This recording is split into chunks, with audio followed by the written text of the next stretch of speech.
ప్రభునందు ప్రియమైన దేవుని బిడ్డలకు మన ప్రభైన యేసు క్రీస్తు నామమున శుభములు కలుగును గాక.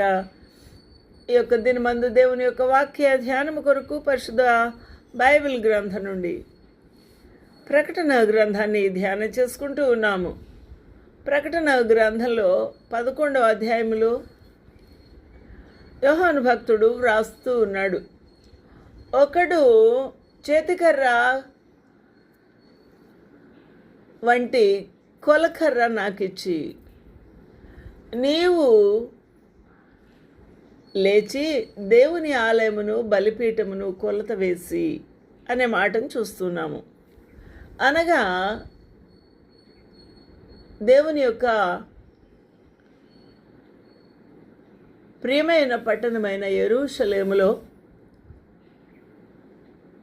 మరి ఒక మందిరము, 3వ మందిరము కట్టబోతున్న సంగతి ఇది మనకు రుజువు చేస్తూ ఉన్నది. ఆ మందిరము కట్టబడిన తర్వాత కొలకర్ర ఇచ్చి, నీవు లేచి దేవుని ఆలయమును బలిపీఠమును కొలత వేసానే విషయాన్ని మనము ఇక్కడ చూసి ఉన్నాము. అనగా ఫిజికల్గా యెరూషలేము మందిరము అక్కడ లేదు. యోహాను భక్తుడు చూస్తూ ఉన్నప్పుడు ఇది కూల్చబడి ఉంది.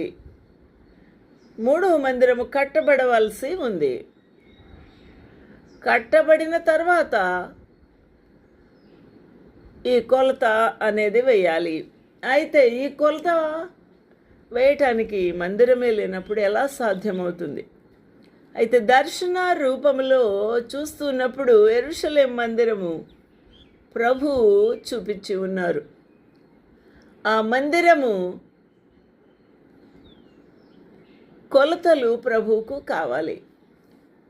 నువ్వు లేచి దేవుని ఆలయమును బలిపీఠమును కొలత వెయ్యి. బలిపీఠపు